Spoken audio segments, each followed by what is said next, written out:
are lonely, you should just like stop being lonely. I'm sorry. I just wanted to sound like what some people sound like when they literally tell people just like go outside more, as if that's gonna solve everyone's problems. Hi guys, welcome back to another kitchen floor office hours where I'm not on the kitchen because my dad is down there working, doing stuff, and he came home early and I was gonna film and I was gonna be like, yeah, and he literally left for work at like 7 a.m. and was back by 10. I swear that man is never actually at work because he can just do all his work from home, and I'm just like, bro. But we're here, we're doing things, and today's video is gonna be about loneliness and how it's been on the rise. And it's not just Gen Z, you know, I've seen a lot of videos where it's like the Gen Z loneliness epidemic, the male loneliness epidemic. It's not just males and it's not just Gen Z. Okay, this is a whole big issue thing, and I'm gonna talk about it. And also, if you couldn't tell, my hair, applause. I did take it out of my gray hair and I miss my gray hair already. I love gray, literally. Purple is my favorite color, but gray is always just like this. I used to work at a senior living home, and the old like ladies would be like, oh my god, we matched now. I'd be like, yes, girly. And then my mom, whenever I like have gray hair, can be like, mom, look, I match with you. And and she's always like, you have to flap it. And I'm like, mama, c'est pas maman faute, t'es vieille maintenant. And she'd be like, oh, so I love my gray hair. I get to just vibe. In 2023, the US Surgeon General released a report saying how 50% of adults in the US feel lonely. Like, adults are just like, yeah, me no friends, me no family, me no relationships, me lonely. And it's just been like getting worse from when they were like testing in the first place, like the 90s, and then like 2003, which is when they like kind of started. And then there's a bunch of information that comes. There are a lot of contributing factors to this. Relationships are, you know, relationships always complicated. They're always a big jumbled mess of things. So there's not gonna just be like some one big thing that's like one big thing that's like, yeah, this is the issue, this is the problem, we solve this, nobody's lonely anymore. There's bits and pieces here and there that have like been leading to this, and now we're just kind of seeing like the full force effect of it all. And there's a bunch. There's social media, there's COVID, there's technology, there's just people maybe not wanting to be as involved anymore, or like people who just want to stay home as much, and it's just all contributing to just this isolation that a lot of adults are currently feeling. Let's start with COVID. Dun dun dun! Those are terrible years for me personally. If you're watching this video, I hope you were like cognitive enough to be like aware in 2020. If you're not, hello, you fetus. But if you were, you know, you lived through like the start of COVID and everything that was there. If you were in middle school, high school, college, an adult, working from home, everything changed. Like, I literally refer to a lot of things as pre-COVID, COVID, and post-COVID, just because it's just everything is just so different that sometimes it's even hard just like put into words. But like people get it when I'm like, yeah, post-COVID, this, that, and they're like, yeah, post-COVID. I remember COVID, it was my freshman year of high school, and I go to spring break freshman year, and then I don't go back until my junior year of high school.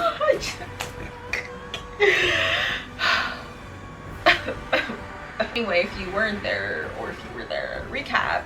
School shut down, hospital shut down, I shut down, restaurants shut down. Some never to open again. It was pretty bad, and we're still feeling the effects of it today, the pandemic itself. And there's a whole mess about like, the COVID-19 pandemic is actually over. Like that's a whole different that's a whole different thing. However, like we're still feeling the effects of that 2020 to like 2023, like big, like, yeah, she was bad during that time, you know what I mean? A lot of things were shut down, we weren't going inside as much, we were all staying inside. And in 2020, TikTok exploded, you know what I mean? Because we're all at home, we all got nothing better to do, slacking on work, slacking on homework. Bro, I literally checked this to make sure. Camera died, I have no clue where I was at. I know I was talking about TikTok, where I started, but TikTok go boom, explode in 2020. It was like, pow, wow, we have social media, like, oh my god, I didn't know this app was that amazing. I had it since 2018, you know, I was an OG, but I wasn't supposed to have it, but I had it.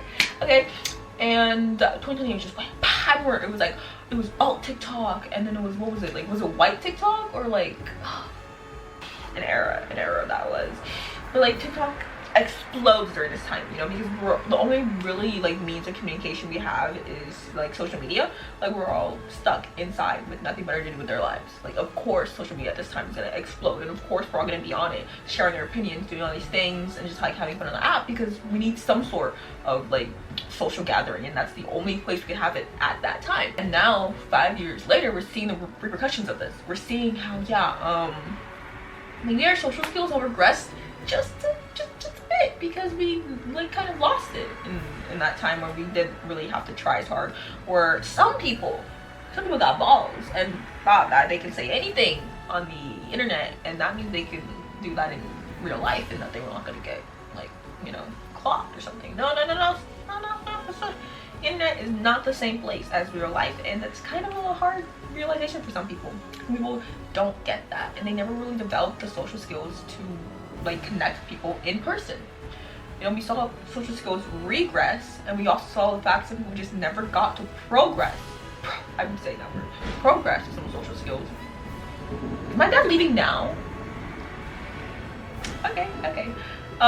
We were about to see social skills progress with this. So it's like, yeah, people who were like middle school or like high school who never really had that full time to like learn how to be with people. Even in college is a very like important place to like learn to connect with people, learn to be an adult, learn to like do these things and like socialize and network. Some people miss that opportunity, and shit, are we seeing the repercussions of that now? Are we seeing how some people just can't talk to some people just feel so lonely because it's like really hard to like just connect in person. Hi guys, I'm so happy I get to come to my kitchen floor and just yap now and eat. Look at that, my little sorbet. It's really cold, and this is an orange peel. I'm so happy I get to bring you guys the joy of me yapping and eating my two favorite things. Okay, back to the video. Now, during some of our formulative years, and COVID did mess us up, okay? I'll be the first to say, had there not been COVID, I'd definitely be in a different place than I'm in now in terms of literally everything. I don't know where I'd be, but it would definitely have been different. And it's just, it's like, it's not COVID. Okay, COVID didn't cause this loneliness problem, but it definitely helped exasperate it. I can't speak sometimes, all the time. Like, listen, in 1972, polls showed that roughly 45% of Americans felt like they could trust other Americans. In 2016, that number was 30%. I mean, just in 2016. Now that number is probably like 10% or something. Me personally though, it's 0. I trust y'all 0%. Some of y'all cool. I mean the American people as a whole. I trust y'all 0%. After that man got elected to office, I trust people 0% to make decisions about literally anything. We're all in, you know, a place of just mutual, self-assured mutual destruction. I'm just here for the ride at this point. I do also want to add though that there are also other things that may arise that cause isolation, like physical isolation. People get sick, people have an illness, people have to take care of family, you know, and then maybe if you're sick, you get housebound, okay, and you lose people around you because they just have other things going on in their life. They don't have the time to maybe visit you all the time while you're sick, or you're stuck in a hospital, or you just can't leave. You know what I mean? And you lose your social network.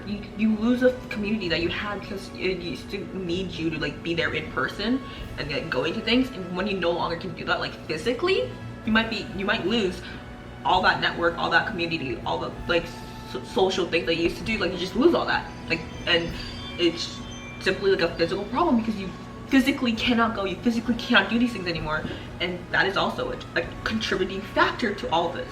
As of 2020, household and social engagement has been down. Companionship has decreased. Social engagement with friends have decreased. Non-household family engagement has decreased. Just social, anything all around has just decreased.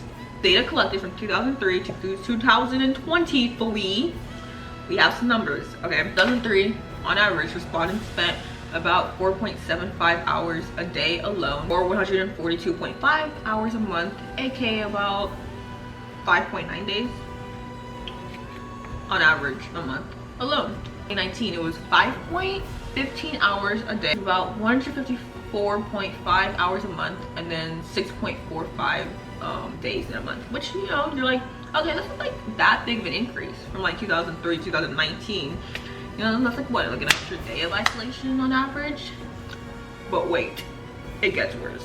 In 2003, on average, people spent 60 minutes a day or 30 hours a month with friends, socially, just out and about, just hanging out. In 2020, this number was down to 20 minutes a day and 10 hours a month. But like, once again, 2020, COVID, shit exploded. Have these numbers gone like back up? Not really.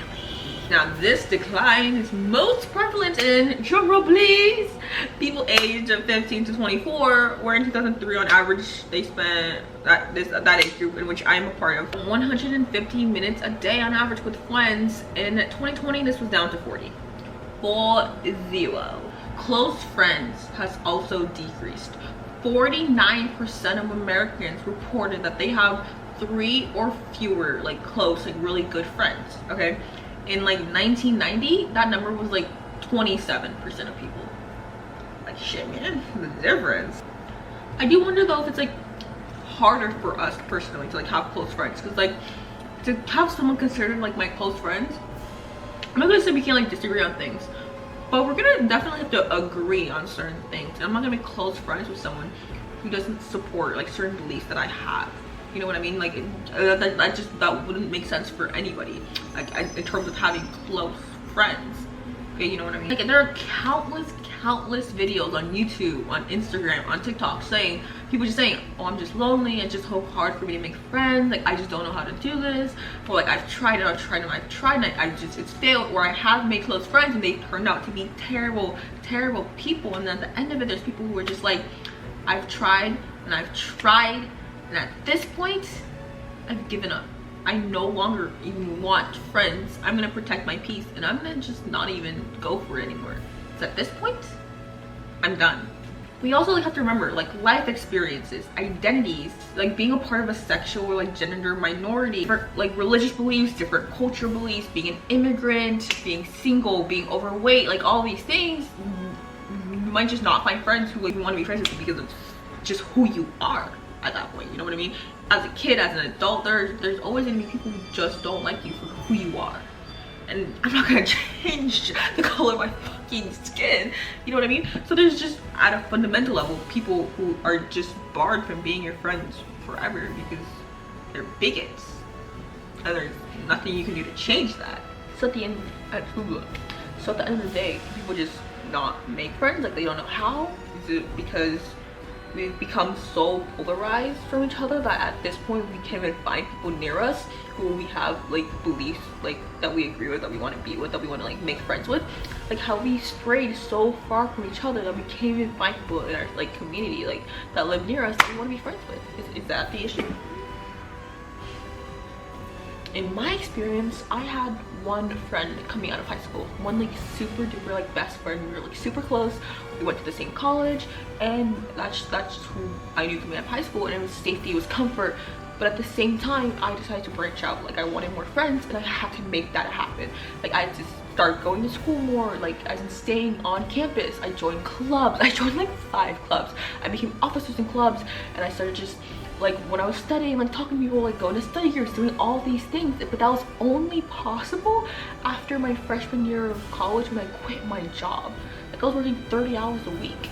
I go to community college. I was literally working 30 hours a week. It was impossible for me to have done that while I was working. I had to quit, and I had to recalibrate, because that was hell on earth for me personally, especially as an engineering major. Like that was just so terrible. So like at the same point, what about the people who don't have that opportunity, who can't just quit their jobs, who don't have time, who are doing school and work? Like the people who don't have the same opportunity to join clubs and just be on campus as much. What then when you don't make the friends you want to in college? It's hard to make friends in person. It's like really hard, and I got really lucky. Like I had to put myself out there. I had to get out of my comfort zone. I literally remember like just like noticing, like making like 1 or 2 really extrovert friends and noticing how they would like act sometimes, and kind of like emulating what they were doing in order to like put myself out there. And then that just became a part of me, and I just became more like extroverted. Like I remember the first time someone's like, oh my god, you're really extroverted, and I was like, wow, you're the first person who's like ever told me that in my life. This is crazy. The work I've been putting in, the work. Well, like for some people it's just not, they don't have that same opportunity, and for others maybe they don't even notice how lonely they are. You know, maybe like social media fills that gap, fills that hole for a bit, for a second, until they notice, hey, I have no one to invite to my birthday party, or hey, I want to go to a club but I don't want to go alone, but all of my friends I only know online. You know what I mean? Like social media does help socially, like making friends and stuff, but what about when you want to meet in person? What about when you want to have people who are physically there right next to you? This isn't only happening in friendships and relationships, is happening too, but relationships are a whole other ballpark. That's a whole mess. There's a lot of contributing factors. There's a lot of things. When there's a relationship, man, oh man, I have too many opinions and not enough time in this video, so we're not gonna really dive into relationships here. But there's definitely a lot going on in that one. There's a lot with just in terms of people and how we act, and I think a lot of us want a lot of different things, and that's just not clicking and connecting. And a lot of us also aren't gonna take a lot of bullshit, and a lot of people are just full of bullshit, and I think that leads to a lot of clashes. And that's all I'm gonna say about that. But yeah, that's really, relationships are also a big fat mess right now. I feel like we're definitely a generation who saw how unhappy some people are, looked at it and said, I am not about to live my life going through all these damn fucking classes, paying so much money to do all this, suffering in this, and then also suffering in a relationship. That's not about to be me. That's not about to be me. So I think that also is occurring at the same time. I cleaned it out. No, I didn't. It's like melted though. But like heck, even memberships and organizations are down as a lot. Like since the 1970s, religious participation has just been decreasing. Like in 1999, about 70% of adults belonged to a church, a synagogue, or a mosque. Like they were a part of it, you know, contributed. They were just going, doing things like that. And in 2020, we're American. This is America, by the way. That number is down to 47%.